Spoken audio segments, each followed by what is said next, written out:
In the winter of 1942 outside Stalingrad, a Soviet field hospital ran out of penicillin. The supply lines were cut. Wounded soldiers were dying from infected wounds faster than from enemy fire. The medics had nothing left. No antibiotics, no sulfur drugs, no morphine.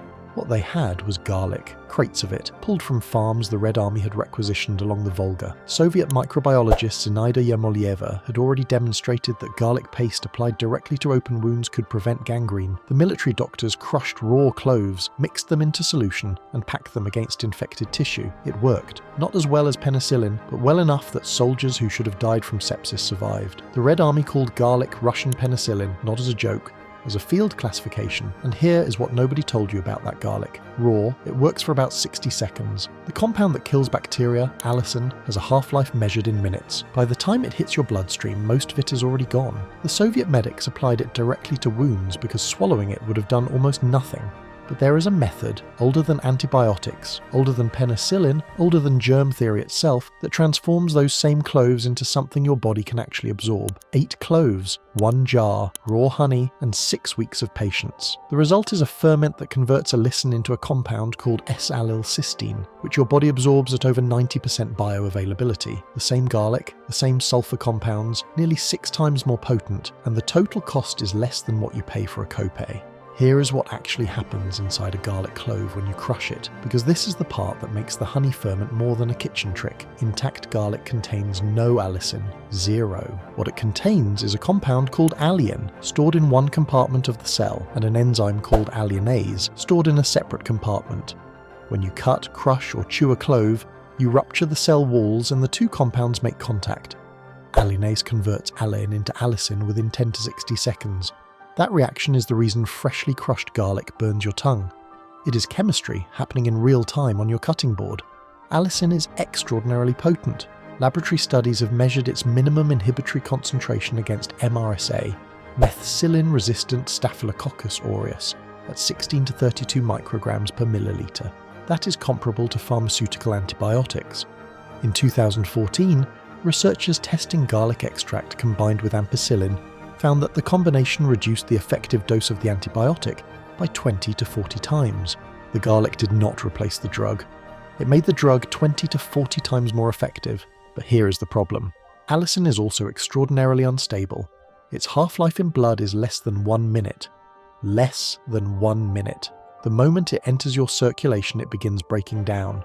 If you eat a raw clove, most of the allicin is destroyed by stomach acid before it ever reaches your bloodstream. Your gut sees it. Your blood barely notices. This is why the honey ferment exists.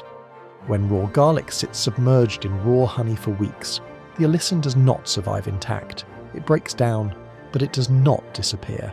It converts into a family of organosulfur compounds, the most important of which is S-allylcysteine, or SAC.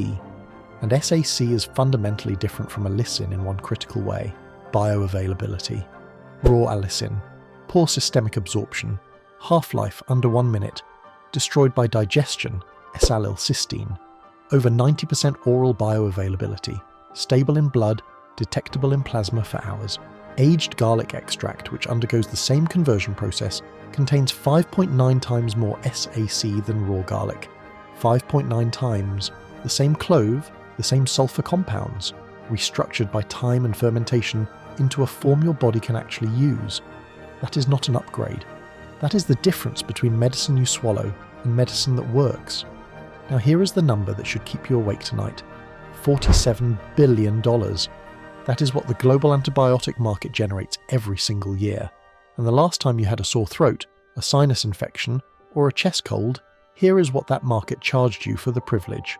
A doctor visit, $150 to $250 without insurance. The antibiotic prescription, $10 to $90 depending on whether your pharmacy participates in your plan. The follow-up visit when the first round did not work, another $150. Total cost for a common upper respiratory infection that, according to the CDC, resolves on its own in 85% of cases, $310 to $490. For an illness that did not require the antibiotic you were prescribed, 28%. That is the CDC's own estimate of how many antibiotic prescriptions in the United States are unnecessary. 28%. tens of millions of prescriptions per year written for infections that do not require them. Each one costs money, each one drives resistance, each one disrupts your gut microbiome, each one solves nothing, but the prescription was written because the patient expected a pill, the doctor had 7 minutes per appointment, and nobody mentioned the jar sitting on a counter in Jeju Province, South Korea, that has been doing this job for centuries. Because the honey garlic ferment is not an American invention, Korean, Japanese and Chinese households have been submerging garlic in honey and aging it for generations. In Aomori Prefecture, Japan, black garlic, which undergoes a similar transformation through the Maillard reaction, has been produced commercially since 2004 and consumed traditionally for far longer. The principle is identical. Time transforms garlic from a raw ingredient with poor bioavailability into a concentrated, shelf-stable compound that your body can absorb. 8 cloves cost 40 cents. A jar of raw honey costs $3 to $8. Total investment, under $5, for a ferment that lasts 12 months or more. Now we arrive at the proof, and this is the part the Show Me the Studies commenter is going to want to hear. In 1858, Louis Pasteur placed garlic cloves in a petri dish of bacteria. The bacteria died. That was the first documented laboratory observation of garlic's antimicrobial properties. In 1944, Chester Cavalito and John Hayes Bailey at Sterling Winthrop Research Institute isolated the compound responsible and named it allicin. They published their findings in the Journal of the American Chemical Society. The antibacterial agent in garlic was identified 82 years ago. It has never been disputed. In 2001, Peter Josling published a randomized, double-blind, placebo-controlled trial in the journal Advances in Therapy. 146 participants over 12 weeks during peak cold season. The garlic group reported 24 colds. The placebo group reported 65. That is a 63% reduction. And the garlic group's symptoms lasted an average of 1.52 days versus 5.01 days for placebo. The cold did not just happen less often. It resolved more than 3 times faster. But the study that should end the argument entirely is the one that tested honey and garlic together. Researchers measuring zones of inhibition, the standard laboratory method for testing how effectively a substance kills bacteria, found that the honey-garlic combination produced inhibition zones of 18 to 35 mm against common pathogens. For comparison, standard commercial antibiotics tested in the same study produced zones averaging 24 mm. The honey-garlic preparation matched or exceeded the pharmaceutical standard in a petri dish for under $5. A 2019 review published in the journal Antioxidants analysed what happens to garlic during the aging and fermentation process. Total polyphenol content increases approximately 3-fold by month 6. Antioxidant capacity measured by DPPH assay increases 15 times. Measured by ABTS assay, 61 times. Flavonoid content increases 8-fold. The longer garlic ferments, the more pharmacologically active it becomes. That is not folk wisdom. That is analytical chemistry published in a peer-reviewed journal. Now here is the part most people get wrong, and it is the difference between a jar that tastes interesting and a jar that replaces your medicine cabinet. At 30 days, your honey-garlic ferment is alive and active. The honey has thinned to a syrupy, pourable consistency. The cloves have softened. Bubbles have been rising and subsiding for weeks. The allicin conversion to SAC and other organosulfur compounds is well underway. At this stage, the ferment has genuine antimicrobial properties and real probiotic activity from the wild fermentation. It tastes sharp, garlicky, with a warm sweetness underneath. This is the minimum effective ferment. It works. But at 6 months, something else happens entirely. The Maillard reaction, the same chemical process that turns bread golden and creates the complex flavours in roasted coffee, begins transforming the garlic at the molecular level.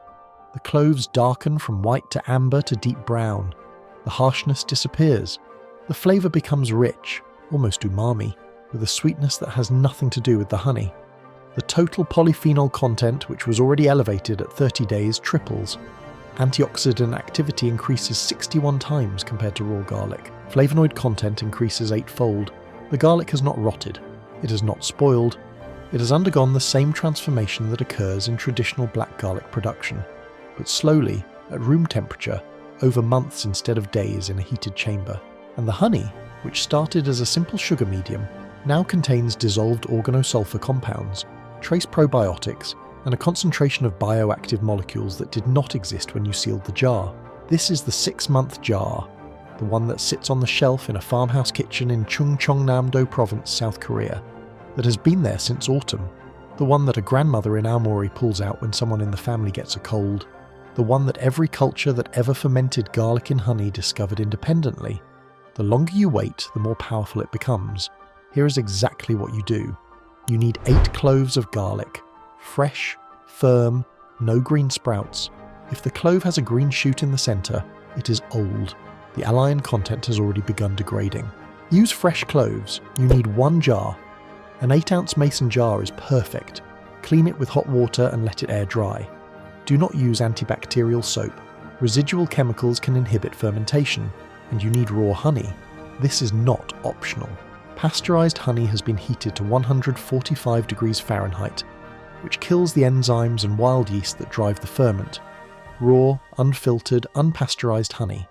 The kind that is cloudy and crystallizes on the shelf. If the label says pure but does not say raw, it is probably pasteurized. A jar of raw local honey costs $3 to $8 at any farmer's market in the country. Peel all 8 cloves. Lightly crush each one with the flat side of a knife. You want to rupture the cell walls to start the allicin-to-allicin conversion. Now let the crushed cloves sit on the cutting board for 10 minutes. This step is critical. The allicin-ase enzyme needs exposure time to convert allicin into allicin before the cloves go into the honey. If you skip this step and drop intact cloves straight into the jar, you get less allicin conversion and a weaker ferment. 10 minutes. Set a timer. Place the crushed cloves in the jar. Pour raw honey over them until they are fully submerged. Leave about ½ an inch of headspace at the top. Do not fill it to the brim. Fermentation produces carbon dioxide and the honey will expand. Cap the jar loosely, not airtight. The gas needs somewhere to go. Days 1 through 7. Flip the jar upside down once every day. The garlic cloves float. Flipping ensures they stay coated in honey and do not dry out above the surface, which could invite mold. You will see small bubbles forming by day 3 or 4. This is active fermentation. By day 7, the honey will be noticeably thinner, almost watery compared to what you started with. This is normal. The osmotic exchange between the garlic moisture and the honey sugars is underway. The fermentation is working. After week 1, switch to flipping every 2 to 3 days. The active bubbling slows down, but the chemical transformation continues. At 30 days, you have a usable ferment. At 3 months, you have a potent one. At 6 months, you have the real thing. At 12 months, you have something that no supplement company on earth sells. Here is the dosing protocol. For daily immune support, 1 clove per day, chewed or swallowed whole, plus 1 teaspoon of the fermented honey. Take it in the morning on an empty stomach. The organosulfur compounds absorb best without competing food in the gut. At the first sign of a cold, sore throat, or flu, 2 teaspoons of the fermented honey plus 1 to 2 cloves, 3 times per day, morning, afternoon and before bed. Continue for 5 to 7 days or until symptoms resolve. This is the 2 teaspoon protocol. The Jocelyn trial used 1 capsule of garlic extract per day and still achieved a 63% reduction in colds.